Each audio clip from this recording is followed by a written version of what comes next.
ಮಾಜಿ ಮುಖ್ಯಮಂತ್ರಿ ಯಡಿಯೂರಪ್ಪನ ವಿರುದ್ಧ ಪೋಕ್ಸೋ ಪ್ರಕರಣ ಏನಿದೆ ಆ ಸಂಬಂಧದಲ್ಲಿ ಸಿಐಡಿ ತನ್ನ ದೋಷಾರೋಪ ಪಟ್ಟಿಯನ್ನು ಸಲ್ಲಿಸಿದೆ ನ್ಯಾಯಾಲಯದಲ್ಲಿ.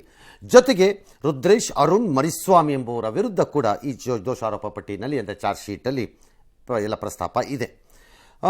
ಅಪ್ರಾಪ್ತಿ ಜೊತೆ ಅವರು ಅನುಚಿತವಾಗಿ ನಡೆದುಕೊಂಡಿದ್ದಾರೆ. ಇನ್ಯಾರೋ ಮೂವರು ಅವ್ರದ್ದು ಫೇಸ್ಬುಕ್ ಖಾತೆಯಿಂದ ಯಾವುದೋ ವಿಡಿಯೋಗಳನ್ನು ಡಿಲೀಟ್ ಮಾಡಿಸಿದ್ದಾರೆ ಅಂತ ಅದರದ ಆರೋಪ. ಇದೆಲ್ಲ ಪರಿಗಣಿಸಿ ಮಾಡಿದ್ದಾರೆ.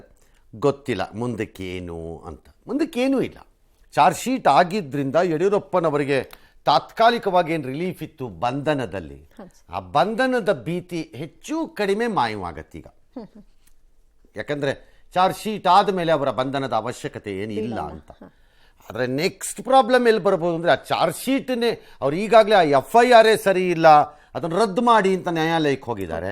ಅದ್ರ ಹಿಂದಕ್ಕೆ ಬರಬೇಕು ಅವರು. ಚಾರ್ಜ್ ಶೀಟನ್ನೇ ಚಾಲೆಂಜ್ ಮಾಡ್ಕೋಬೋದು ಬೇಕಿದ್ರೆ ಕೋರ್ಟಲ್ಲಿ. ಇದು ಚಾರ್ಜ್ ಶೀಟೇ ಫಾಲ್ಟಿ, ಇದು ರಾಂಗ್, ಇದು ಸ್ಕ್ವಾಶ್ ಮಾಡಿ ಅಂತ ಬೇಕಾದ್ರೆ ಹೋಗ್ಬೋದು. ಇನ್ನು ಕಾನೂನಿನ ಸಮರ ನಡೆಯುತ್ತೆ. ಭಾರೀ ಮಳೆಯಿಂದ ರಾಜ್ಯದ ಕರಾವಳಿ ಭಾಗ ತತ್ತರಿಸಿದೆ. ದಕ್ಷಿಣ ಕನ್ನಡದ ಮುಲ್ಕಿಯಲ್ಲಿ ಗರಿಷ್ಠ 304 ಮಿಲಿಮೀಟರ್, ಕಾರ್ಕಳದ ರಂಜಳದಲ್ಲಿ 259, ಬ್ರಹ್ಮಾವರದ ಹೆಂಬಾಡಿಯಲ್ಲಿ 237, ಬೆಳ್ತಂಗಡಿಯಲ್ಲಿ 231 ಮಿಲಿಮೀಟರ್ ಗರಿಷ್ಠ ಮಳೆಯಾಗಿದೆ. ಹವಾಮಾನ ಇಲಾಖೆ ಎಚ್ಚರಿಕೆ ನೀಡಿದಂತೆಯೇ ಗುಡ್ಡ ಕುಸಿತಗಳು ಕೂಡ ಆರಂಭ ಆಗಿದೆ. ಪುತ್ತೂರಿನ ಜೈನರಗುರಿಯಲ್ಲಿ ಮನೆ ಮೇಲೆ ಗುಡ್ಡ ಕುಸಿದಿದೆ. ಮಣ್ಣಿನಲ್ಲಿ ಹುದುಗಿ ಹೋಗಿದ್ದ 2 ಮಕ್ಕಳನ್ನ ತಮ್ಮ ತಂದೆ ರಕ್ಷಣೆ ಮಾಡಿಕೊಂಡಿದ್ದಾರೆ. ಸಿದ್ದಾಪುರದ ಹಸ್ವಿಗುಳಿಯಲ್ಲಿ ಗುಡ್ಡ ಕುಸಿತವಾಗಿದೆ. ಹೊನ್ನಾವರದ ಭಾಸ್ಕೇರಿ ಬಳಿ ಹೈವೇ ಮೇಲೆ ಗುಡ್ಡ ಕುಸಿತವಾಗಿ ಸಂಚಾರ ಅಸ್ತವ್ಯಸ್ತವಾಯಿತು. ದಕ್ಷಿಣ ಕನ್ನಡದಲ್ಲಿ 2 ಕಡೆ ವಿದ್ಯುತ್ ತಂತಿ ತಗುಲಿ 3 ಬಲಿಯಾಗಿದ್ದಾರೆ. ಪಶ್ಚಿಮ ಘಟ್ಟಗಳಲ್ಲೂ ಕೂಡ ಭಾರೀ ಮಳೆ ಪರಿಣಾಮ ಕುಮಾರಧಾರ ನದಿ ತುಂಬಿ ಹರಿದಿದೆ. ಬ್ರಹ್ಮಾವರದ ಸುಬ್ರಹ್ಮಣ್ಯದ ಸ್ನಾನಘಟ್ಟ, ಕಿಂಡಿ ಆಣೆಕಟ್ಟು ಮುಳುಗಡೆಯಾಗಿದೆ. ಕಾಸರಗೋಡು ಬಳಿ ನೀರಿನ ರಭಸಕ್ಕೆ ಕಾರ್ನಲ್ಲಿ ಕೊಚ್ಚಿ ಹೋಗ್ತಾ ಇದ್ದ 2ರನ್ನ ರಕ್ಷಣೆ ಮಾಡಲಾಗಿದೆ. ಮಧೂರಿನ ಸಿದ್ಧಿವಿನಾಯಕ ದೇಗುಲದಲ್ಲಿ 4-5 ಅಡಿ ನೀರು ನಿಂತುಕೊಂಡಿದೆ. ಕಾರವಾರದ ದೇವಭಾಗ್ ಬೀಚ್ನಲ್ಲಿ ಕಡಲ್ಕೊರೆತಕ್ಕೆ ರೆಸಾರ್ಟ್ ಸಮುದ್ರ ಪಾಲಾಗಿದೆ. ವಸತಿ ಪ್ರದೇಶಕ್ಕೂ ಕೂಡ ನೀರು ನುಗ್ಗಿದೆ. ಉಡುಪಿಯ ಕಲ್ಸಂಕ ಮತ್ತು ಕೃಷ್ಣ ಮಠದ ಪಾರ್ಕಿಂಗ್ ಏರಿಯಾ ಏನಿದೆ ಅದು ಜಲಾವೃತವಾಗಿದೆ. ಬೈಂದೂರಿನಲ್ಲಿ ಕೃತಕ ನೆರೆ ಉಂಟಾಗಿದೆ. ನಾಳೆಯೂ ಕೂಡ ದಕ್ಷಿಣ ಕನ್ನಡದಲ್ಲಿ ಶಾಲೆಗೆ ರಜೆಯನ್ನು ಘೋಷಣೆ ಮಾಡಿದ್ದಾರೆ.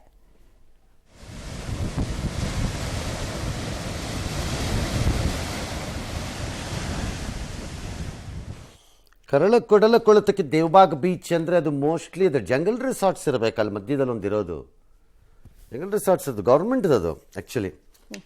ಏನಿಯೋ ಯಾರಿಗೂ ಏನೋ ಆಗದೆ ಇದ್ದರೆ ಸಂತೋಷ. ಬಟ್ ಇದು ಟಿಪಿಕಲ್ ಮುಂಗಾರಿನ ಆರಂಭಿಕ ಅಬ್ಬರ ಅನ್ಕೋಬೇಕು. ನಮ್ಗೆ ಇಲ್ಲಿವರೆಗೂ ಮುಂಗಾರಿನ ಅಬ್ಬರ ಕಾಣಿಸಿರಲಿಲ್ಲ ಸರಿಯಾಗಿ ಎಲ್ಲುವೆ. ಇದು ಆರಂಭಿಕ ಅಬ್ಬರ ಇದ್ದಂಗಿದೆ. ಈ ಅಬ್ಬರ ಮುಂದುವರಿಯುತ್ತೋ ಅಥವಾ ಅಬ್ಬರಿಸಂಗೆ ತಣ್ಣಗಾಗ್ಬಿಡುತ್ತೋ ನೋ ಐಡಿಯಾ. ಯಾಕಂದರೆ ಈ ಪರಿಸ್ಥಿತಿ ಆಗಿದೆ. ಬಟ್ ಹವಾಮಾನ ಇಲಾಖೆ ಪ್ಲಸ್ ದೇಶ ವಿದೇಶಗಳಿಂದ ಹಲವಾರು ಮಾರ್ಗಗಳಲ್ಲಿ ಲಭ್ಯವಿರುವಂತಹ ಪಿಕ್ಚರ್ಸ್ಗಳಲ್ಲಿ ಅಥವಾ ಸ್ಯಾಟಲೈಟ್ ಇದರಲ್ಲಿ ನೋಡಿದ್ರೆ ಮಳೆ ಇನ್ನೂ ಇದೆ ವಿಪರೀತವಾಗಿ. ನಿನ್ನೆ ನಮಗೊಂದು ಆತಂಕ ಏನಿತ್ತು, ಪಶ್ಚಿಮ ಮಹಾರಾಷ್ಟ್ರದ ಭಾಗಗಳಿಂದ ಬರ್ತಾ ಇರೋದ್ರಿಂದ ಉತ್ತರ ಕರ್ನಾಟಕಕ್ಕೂ ಮತ್ತು ಕರಾವಳಿ ಭಾಗದಲ್ಲೂ ಓಕೆ, ಮಲೆನಾಡು ಮಧ್ಯ ಕರ್ನಾಟಕ ಮತ್ತು ಇಂಟೀರಿಯರ್ ಕರ್ನಾಟಕ ಒಳನಾಡು ಕರ್ನಾಟಕದಲ್ಲಿ ಅಂದರೆ ಮೈಸೂರು ಭಾಗಗಳಲ್ಲಿ ಕಡಿಮೆ ಆಗಿದೆಯೋ ಮಳೆ ಅಂತ. ಹಾಗಿದ್ದಂಗಿಲ್ಲ, ಈಗ ಅಲ್ಲೂ ಪ್ರಾರಂಭ ಆದಂಗಿದೆ. ಶಿವಮೊಗ್ಗ, ಮೈಸೂರು, ಚಿಕ್ಕಮಗಳೂರು, ಕೊಡಗು, ಹಾಸನ ಜಿಲ್ಲೆಯಲ್ಲಿ ಮಳೆ ಅಬ್ಬರಿಸ್ತಾ ಇದೆ. ಪ್ರಮುಖ ನದಿಗಳಲ್ಲಿ ನೀರು ಹೆಚ್ಚಾಗ್ತಿದೆ. ಅದು ಬಹಳ ದೊಡ್ಡ ಹೆಚ್ಚು ಅಂತ ಅನ್ಕೋಬಾರ್ದು ನನ್ನ ಪ್ರಕಾರದಲ್ಲಿ. ಭಾಗಮಂಡಲದಲ್ಲಿ 212 ಮಿಲಿಮೀಟರ್ ಇದೆ. ತ್ರಿವೇಣಿ ಸಂಗಮ ಮುಳುಗಡೆ ಆಗಿದೆ. ಕೆಲ ನದಿಗಳು ತುಂಬಿ ಹರಿತಾ ಇದೆ. ಅದ್ಯಾವುದೋ ರಸ್ತೆ ಮುಳುಕೊಳ್ಳೋದು, ಉದ್ಯಾನವನ ಮುಳುಕೊಳ್ಳೋದು, ದೇವಸ್ಥಾನ ಮುಳುಕೊಳ್ಳೋದು, ಕಾರ್ ಮುಳುಕೊಳ್ಳೋದು, ಇವೆಲ್ಲ ಮಳೆ ಬಂದಾಗಲೇ ಆಗಬೇಕು. ಬುರದೇ ಇದ್ದಾಗಿ ಹಾಕಬೇಕು. ದುಬಾರಿ ಆನೆ ಶಿಬಿರ ಬಂದಾಗಿದೆ. ಅಲ್ಲಲ್ಲಿ ಗುಡ್ಡ ಕುಸಿತಗಳು, ಕಟ್ಟಡಗಳು ಬೀಳುವುದು ಎಲ್ಲ ಮಾಮೂಲು. ಶಿವಮೊಗ್ಗದ ತುಂಗಾ ಡ್ಯಾಮು ಭರ್ತಿಯಾಗಿದ್ದು 2 ಗೇಟಿಂದ ನೀರು ಬಿಡ್ತಾ ಇದ್ದಾರೆ. ಜೋಗ ತನ್ನ ವೈಭವವನ್ನು ಪಡ್ಕೊಂಡಿದೆ. ಭದ್ರಾ ಹರಿವಿನ ಮಟ್ಟ ಹೆಚ್ಚಿದೆ. ಒಳನಾಡು ಆ ಕಡೆ ರಾಯಚೂರು, ಗದಗ ಕೂಡ ಅಲ್ಲೂ ಕೂಡ ಮಳೆಯಾಗಿದೆ. ಈಗೇನು ಬರ್ತದೆ, ಅದು ಕೇರಳದಲ್ಲಿ ಮಳೆ ಆಗ್ತಾ ಇದೆ. ಸೊ ವಿಚ್ ಮೀನ್ಸ್ ಕಬಿನಿಗೆ ನೀರು ಹರಿದು ಬರುತ್ತೆ ಒಳಕ್ಕೆ. ಅದರಿಂದಲೂ ರಾಜ್ಯಕ್ಕೆ ಒಂದಿಷ್ಟು ಲಾಭ, ರಾಜ್ಯ ಅಥವಾ ನೆರೆ ರಾಜ್ಯಗಳ ಜೊತೆ ಇರಬಹುದಾದ ವಿವಾದದ ವಿಚಾರದಲ್ಲಿ. ಈ ಎಲ್ಲದರ ಮಧ್ಯೆ ಗುಡ್ ನ್ಯೂಸ್ ಯಾವುದಪ್ಪ ಅಂದರೆ ದಿಲ್ಲಿನವ್ರಿಗೆ ಅಲ್ಲಿ ಪಾರ್ಲಿಮೆಂಟ್ ಒಳಗಡೆ ಏನು ಬೇಕಾರೋ ಆಗ್ಬೋದು, ಏನು ಗಲಾಟೆ ಬೇಕಾರೋ ಆಗ್ಬೋದು, ಅತ್ಯಂತ ಚಿಲ್ಲರೆ ವಿಚಾರಗಳಿಗೆ ಬಡದಾಡಕ್ಕೆ ಹೋಗ್ಬೋದು, ಏನು ಬೇಕಾರೋ ಆಗ್ಬೋದು ಅಲ್ಲಿ. ಬಟ್ ಮಳೆ ಬಂದಿದೆ, ಬಚಾವಾಗ್ತಿದ್ದಾರೆ ಅನಿಸುತ್ತೆ ಡೆಲ್ಲಿನವ್ರು ಮೋಸ್ಟ್ಲಿ ಈ ಬಾರಿ. ಆಲ್ ರೈಟ್, ಈಗ ಲೆಟ್ಸ್ ಸಿ ನಮ್ಮ ಡ್ಯಾಮ್ಗಳಲ್ಲಿ ಪರಿಸ್ಥಿತಿ ಏನಿದೆ, ಇಲ್ಲಿಂದ ವಾಚ್ ಮಾಡೋಕ್ಕೆ ಸ್ಟಾರ್ಟ್ ಮಾಡ್ಕೋಬೋದು ನಾವು ಅನ್ಸತ್ತೆ. KRSಗೆ ಒಂದು 3,900 ಕ್ಯೂಸೆಕ್ ಒಳಗೆ ಬರ್ತಾ ಇದೆ, which is not big.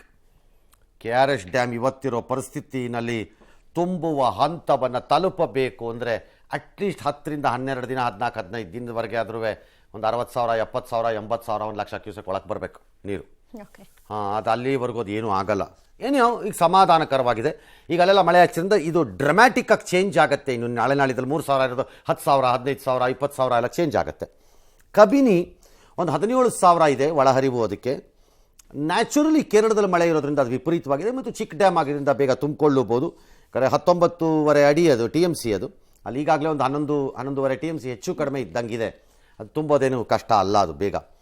Hemavathi which is again back to KRSಗೆ ಲಾಭ ಆಗುವಂಥದ್ದು, ಒಂದು 11.5 TMC ಇದೆ, 37 ತುಂಬಬೇಕು, 4,200 ಕ್ಯೂಸೆಕ್ಕು. ಅದು ಜಾಸ್ತಿ ಅಲ್ಲ, ಬಟ್ ನಾಳಿದ್ರಲ್ಲಿ ಜಾಸ್ತಿ ಆಗ್ಬೋದು.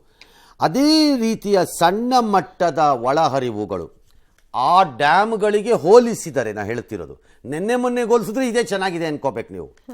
ಅಂದರೆ ನಮ್ಮ BWSSBನವರು, ವಾಟರ್ ಡಿಪಾರ್ಟ್ಮೆಂಟ್ನವರು ವಾರಕ್ಕೊಂದಿನ ನೀರು ಬಿಡ್ತಿದ್ದವರು 2 ದಿನಕ್ಕೊಂದ್ಸರಿ ಬಿಟ್ಟರೆ ಪರವಾಗಿಲ್ಲ, ಸುಮಾರಾಗಿದ್ದಾರಪ್ಪ ಅನ್ನಂಗೆ. ಹಂಗೆ ಇದು ಅನ್ಕೋಬೋದು ಬೇಕಾರೆ. ನಾರಾಯಣಪುರ ಎಲ್ಲ ಕಡೆ ಬರ್ತಾ ಇದೆ, ಸಣ್ಣಕ್ಕೆ ಸ್ಟಾರ್ಟ್ ಆಗ್ತಾ ಇದೆ. ಹೋಪ್ಫುಲಿ ಇದು ಸಸ್ಟೈನ್ ಆಗತ್ತೆ ಅಂತ ನಾವು ಅಂದ್ಕೊಳ್ಳೋಣ. ಈ ಮಳೆ ಸದ್ಯದ ವರದಿಗಳನ್ನು ನೋಡಿದ್ರೆ ಈ ವಾರ 10 ದಿನದಲ್ಲಿ ಸಸ್ಟೈನ್ ಆಗೋ ಲಕ್ಷಣಗಳಂತೂ ಚೆನ್ನಾಗೇ ಇವೆ. ಬಟ್ ಯಾವ ಪ್ರಮಾಣದಲ್ಲಿ, ಹೇಗೆ, ಏನಾಗತ್ತೆ ಗೊತ್ತಿಲ್ಲ. ಮತ್ತು ಈ ಅನುಭವ ಏನಿದೆ ನಮಗೆ, ಹೆಚ್ಚು ಕಡಿಮೆ ಜೂನ್ ಮುಗಿಯೋ ಹಂತ ಬಂದಾಗ ನಮಗೆ ಈ ರೀತಿ ಮಳೆಗಳ ಪಿಕಪ್ ಆಗೋದು, ಆರಂಭದ ಮುಂಗಾರು ದಿನಗಳಲ್ಲಿ ನಮಗೆ ಮಳೆನೇ ಬರದೇ ಇರೋದು ನಮ್ಗೆ ಇದೇನು ಹೊಸದಾಗಿದ್ದಂಗಿಲ್ಲ. ಯಾಕಂದರೆ ನಮ್ಮದು ಜುಲೈಗೆ ಹೋಗಿರೋದು, ಆಗಸ್ಟಲ್ಲಿ ಮಳೆಗಳಿಗೆ ಹೋಗಿರೋದು ಎಲ್ಲ ಇದೆ, ವಿಪರೀತವಾದ ಏರುಪೇರುಗಳ ಪರಿಣಾಮ. ಹಾಗಾಗಿ ಹೋಪ್ಫುಲಿ ಎಲ್ಲ ಒಳ್ಳೆಯದಾಗತ್ತೆ ಅಂದ್ಕೊಳ್ಳೋಣ, ವೆಯ್ಟ್ ಮಾಡೋಣ ಇನ್ನಷ್ಟು ಮಳೆಗೆ. ಆದರೆ ಅದರ ಮಧ್ಯೆ ಎಚ್ಚರಿಕೆಯಿಂದಿರೋರು ಇರಲೇಬೇಕು. ಈ ತೀರ ಪ್ರದೇಶದಲ್ಲಿ, ನದಿ ತೀರ ಪ್ರದೇಶದಲ್ಲಿ ವಿಪರೀತ ಮಳೆ ಆಗೋ ಜಾಗಗಳಲ್ಲಿ ಅಲ್ಲಿಯ ಜನಕ್ಕೆ ನಮಗಿಂತ ಚೆನ್ನಾಗಿ ಗೊತ್ತಿದೆ ಇಷ್ಟು ಮಳೆ ಬಂದರೆ ಇಲ್ಲಿ ಏನೇನು ಅನಾಹುತ ಆಗತ್ತೆ ಅನ್ನೋದು. ನಮಗೆ ಗೊತ್ತಿಲ್ಲದೆ ಇರ್ಬೋದು ಅಷ್ಟೇ, ಬೆಂಗಳೂರು ಕೂತಿರೋರಿಗೆ, ಅಲ್ಲಿರೋರಿಗೆ ಗೊತ್ತಿರುತ್ತೆ. ಹಾಗಾಗಿ ಸ್ವಲ್ಪ ಹೆಚ್ಚಿನ ಎಚ್ಚರಿಕೆಯಲ್ಲಿರೋದು ಉತ್ತಮ.